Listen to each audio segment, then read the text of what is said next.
Olá pessoal, aqui é o professor Paulo mais uma vez e daremos início à aula de limites. Primeiramente, vamos ver o que é um limite e como é a notação de limite.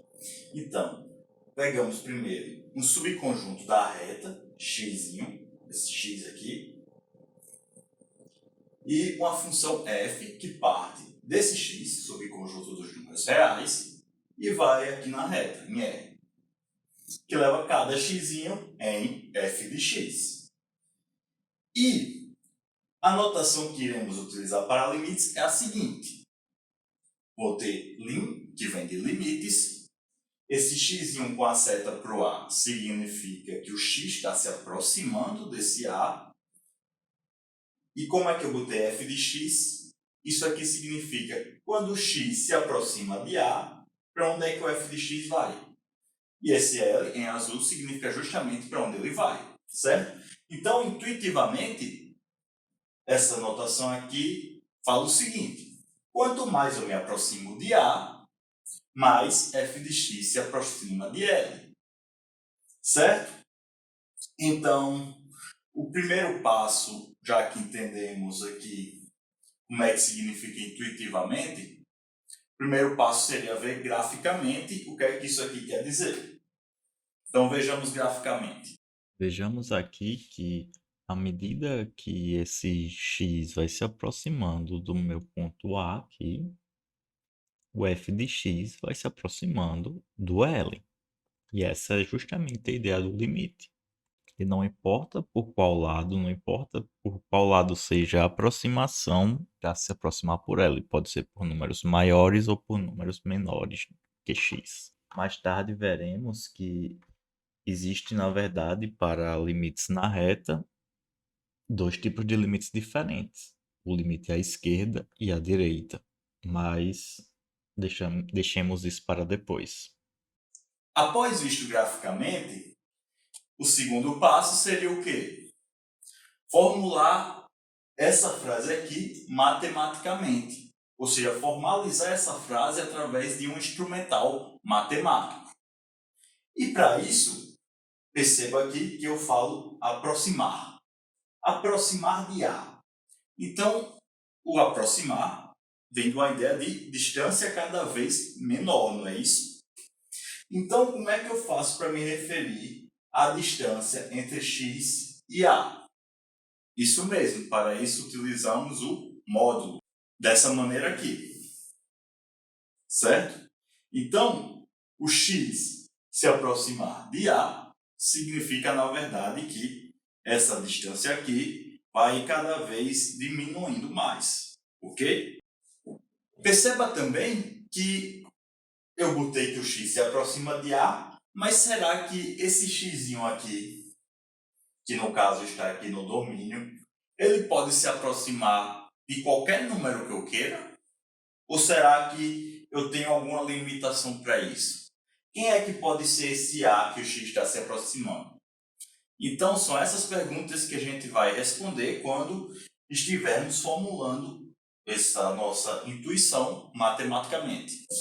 Beleza, então queremos saber quem é que pode ser esses azinhos que o x vai se aproximar, certo? Então, teremos que olhar para a proximidade desse azinho, certo? Como vimos, a distância entre x e a é denotada dessa maneira aqui. Então, se eu quero diminuir essa distância, eu vou querer que isso aqui seja cada vez menor do que um certo número r, positivo, já que ele representa uma distância. Por exemplo, esse r poderia ser isso aqui, 1 sobre n, e o n varia entre os naturais. Por quê? Porque seria 1, depois 1 meio, depois 1 terço, depois 1 quarto, depois o 5, e assim por diante, de tal maneira que esse número aqui seria cada vez menor, o que dá uma noção de proximidade do A em relação ao x, certo? E como vimos, nós podemos representar o x que obedece isso através desse intervalo aqui, certo? Então, O que é que significa o módulo de x menos a ser menor do que um número real R positivo? Significa que esse x pertence ao intervalo aberto. Perceba que é aberto porque aqui não tem um igual. Ao intervalo aberto, A menos R, A mais R. Certo? O que nós chamamos de intervalo aberto centrado aonde? Em A.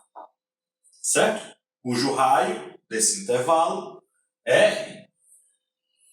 Então, para nos aproximarmos de A, nós precisamos estar nas proximidades do A. Ou seja, esse R vai ficar cada vez menor.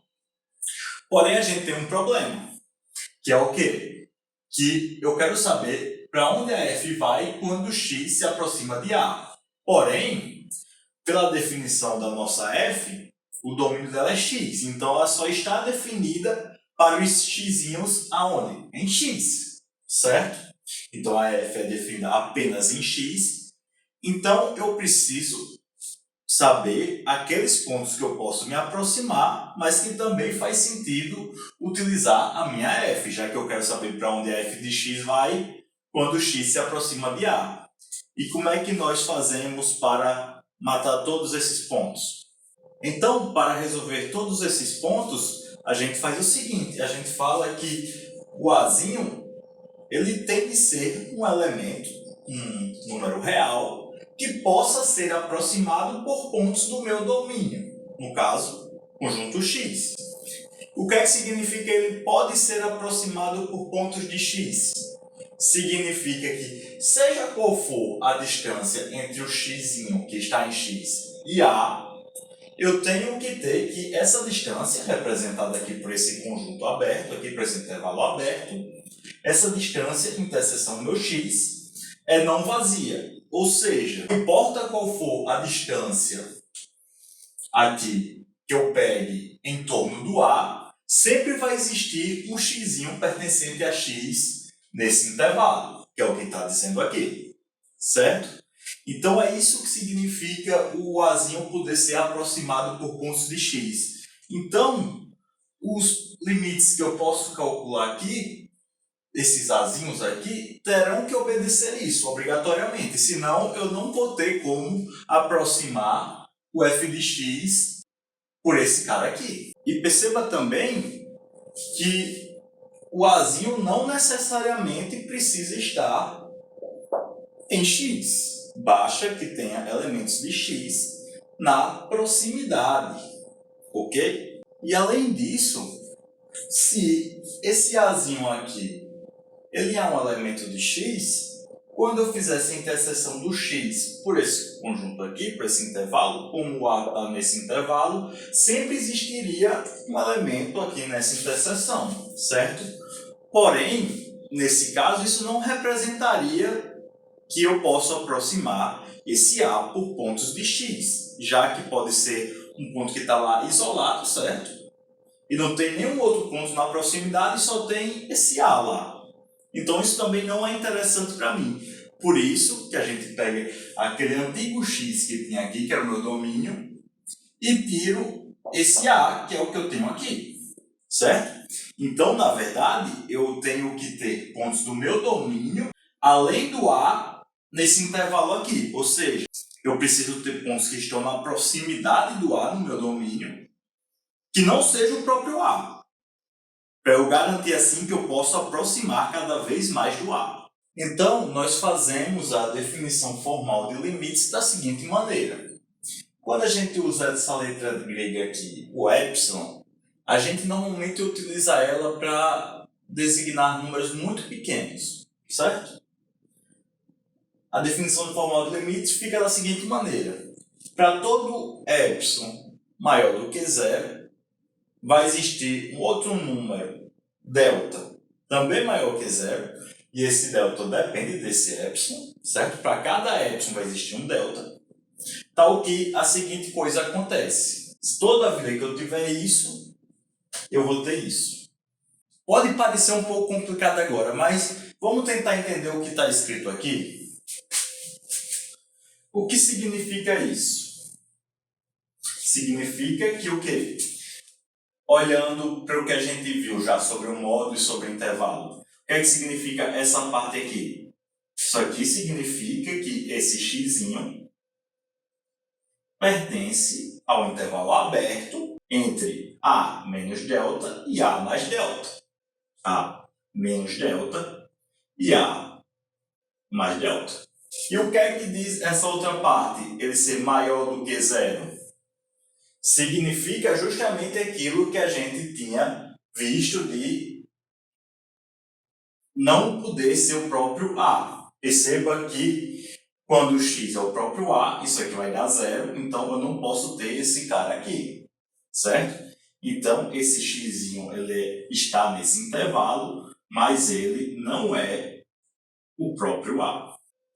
Da mesma maneira, olhando para isso aqui, o teu implica, o que é que isso aqui significa?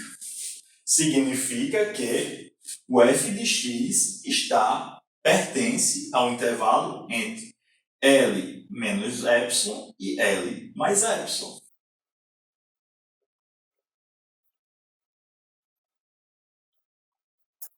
Então, vamos ler da seguinte maneira agora. Para todo epsilon maior que zero, ou seja qual for a minha distância do L aqui, se eu pego um f de x, seja qual for a distância do L, essa distância pode ser minúscula, certo? Vai existir um delta, tal que para todo x que está aqui, o f de x, o x está aqui, significa justamente que o f de x está próximo ao L. Percebamos também que para fazer sentido a nossa definição, nós precisamos que esse x que pertence a esse intervalo, ele precisa também estar no domínio da função, senão eu não posso calcular a f nele, ficando assim com a seguinte definição. Vejamos alguns exemplos. Visualizemos aqui através de intervalos. Por exemplo, eu quero saber, esse é o gráfico da minha função, certo? E eu quero saber qual é o limite quando o x está se aproximando de 4. Então, peguei uma quantidade para cá e uma quantidade para cá, ao redor do 4, certo? E cada vez que eu diminuir esse intervalo, eu quero que eu chegue mais perto desse ponto aqui, que vai ser justamente o que faz o papel da L. Então, perceba que se eu for restringindo esse intervalo, vai sendo restrito ali também um intervalo em azul. De tal maneira que, quando ele estiver pequeno o suficiente, ele vai me dizer qual é o limite de quando essa função tende a 4, que é justamente esse ponto 2.